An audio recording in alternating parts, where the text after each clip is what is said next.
पहले तैयार किया था वो आप लोगों को सुनाने वाला हूँ। तो आप लोगों को एक क्रिएशन के माध्यम से मैं पहले के ज़माने और आज के ज़माने में सबसे बड़ा फ़र्क बताने वाला हूँ।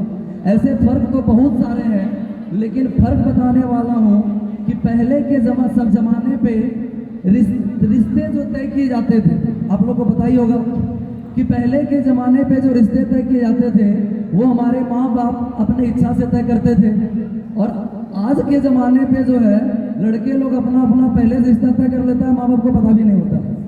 ठीक है, तो इसी में से एक लड़का और उनके पिता के बीच का ये आपको एक प्रसंग सुनाने वाले हैं अपनी एक क्रिएशन के माध्यम से। तो एक लड़का था जो आज के ज़माने के तरह ही अपने लिए ऑलरेडी लड़की तय कर चुका था, और जिसका उनके माँ बाप को भनक भी नहीं था, है ना। हाँ, पीछे कुछ बच्चे बोल रहे हैं कि सर ये मेरी कहानी है। भैया वो आपकी कहानी नहीं है, आपसे पहले वो कहानी बनाया है। देखिए, तो एक लड़का अपने लिए ऑलरेडी रिश्ता तय कर लिया था, और उनके पापा को पता नहीं था कि मेरा बेटा ऑलरेडी तैयार कर लिया है अपने वाले को। तो एक बार जो है अपने पापा क्या कहते हैं, एक बार वो लड़का अपने पापा के पास बैठे थे। उनके पापा उनको बोल रहे हैं कि बेटा तुम्हारी अब उम्र हो गई है, तुम बड़े हो गए हो, अब तुम्हारा जो है शादी करा देनी चाहिए, इसलिए हम अपने पसंद से एक लड़की से तुम्हारा रिश्ता तय कर दिया है। जैसे ही लड़का को पता चला मेरा रिश्ता तय हो गया है, तब इसको याद आया, अरे हम तो किसी और को वादा कर चुके हैं, उसका क्या होगा। तब बोला, बाबूजी ये आप कैसे कर लिए हैं, आप हमसे बिना पूछे रिश्ता तय कर लिए हैं, हम तो वादा किसी और को कर दिए हैं। तब बोला, तो क्या हुआ, तुम जिससे वादा किया वो तुम्हारी समस्या, हमको पूछ के नहीं किया है, तो इसलिए हम तुम्हारा बाप है, हम तुमको जहाँ बोलेंगे शादी वही करना पड़ेगा। तो ये दोनों में पूरा विवाद चल गया। हालांकि ये बाप बेटा का विवाद का एक तरीका क्या था, ये गाने के माध्यम से ही दोनों का विवाद हो रहा था। तो जब विवाद बढ़ गया तो बेटा को गुस्सा आ गया। उनके पापा के लिए वो बेटा एक गाना गाता है, वो कहता है, सर पे ना बाल है, कपड़े कंगाल है, जा रे टक ले जा, हो सर पे बाल होगा। तो बेटा के मुंह से ऐसा बात सुन के बाप को भी गुस्सा आता है। उसको लगा मेरा बेटा जो है ऐसा बोल देगा बाप से बस, तो उसको भी जो है एकदम डांट टपट के बोला, तुमको बेटा मेरा बात तो मानना ही पड़ेगा और मानना ही पड़ेगा। जब नहीं मान रहा था तो बाप ने अपने बेटे के लिए गाना गाया, हम बाप हैं तुम्हारे, बेटे हो तुम हमारे, हमसे डरा करो, जितना किया करो। आखिर बाप तो बाप है, मानना तो पड़ेगा ही। बेचारा चुपचाप मान गया, क्या करेगा, है ना, मान गया।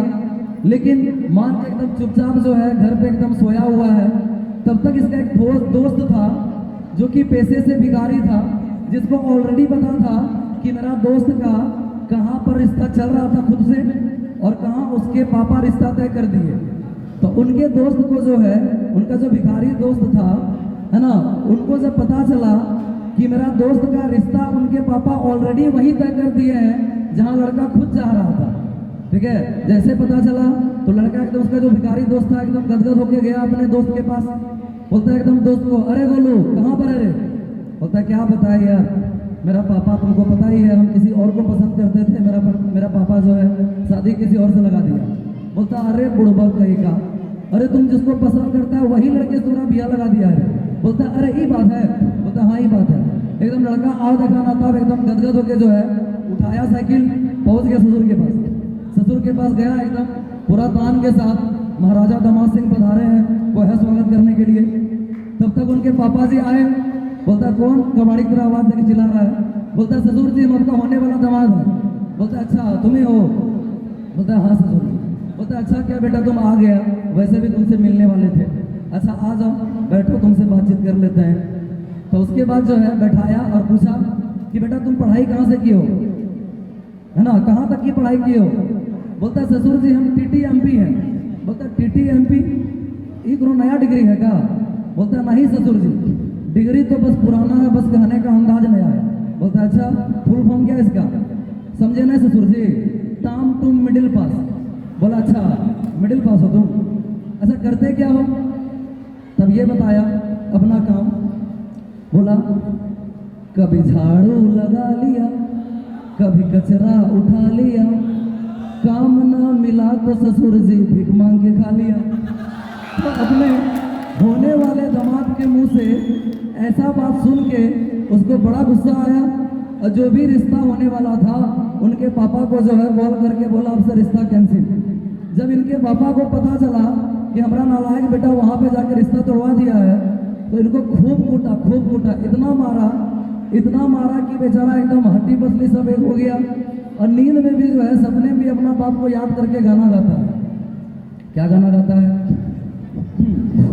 तो गाना गाता है, बाप के मार से हम पसरने लगे, इस तरह बाप ने मेरी चमड़ी उधेरी, नींद में बाप अब हम करने लगे।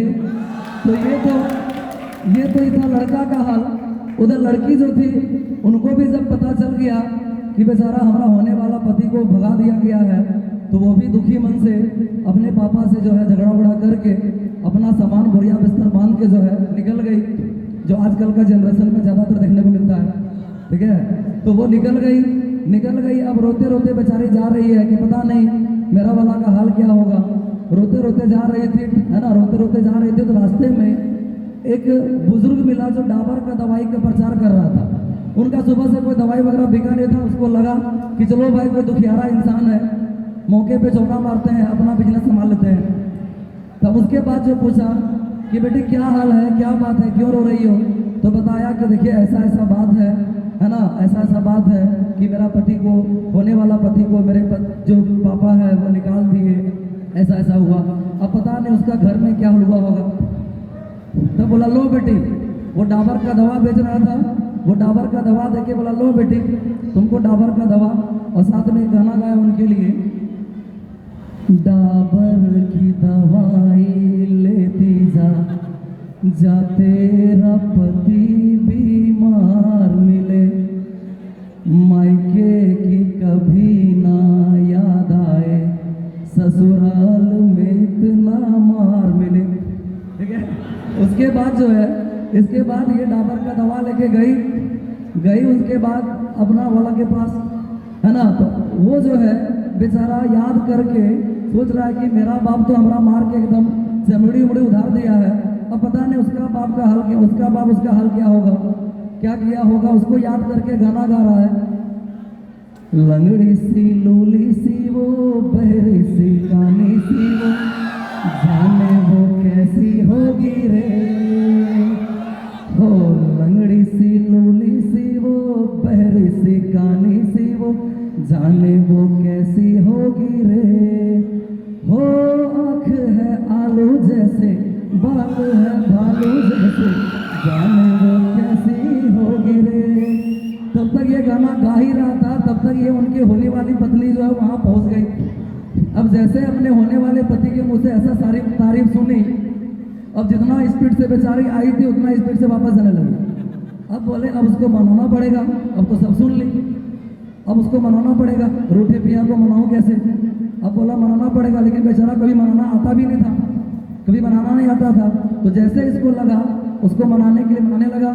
जब नहीं मानने लगा तो उसके बाद उसके लिए गाना गाया, ठेले की पटरी पे तुझको बिठा कर, कचरे की डब्बा में तुझको लेटा कर, फिर फेंक दूंगा नदिया के पार, मत हो मेरी जा उदास। और उसके बाद उसको जबरदस्ती सही जैसे भी मना लिया। उसके बाद वो लोग का खुशीपूर्वक आगे का जीवन भगवान ही जाने। तो मिलते हैं फिर कभी, तब तक के लिए नमस्कार, जय हिंद, जय भारत।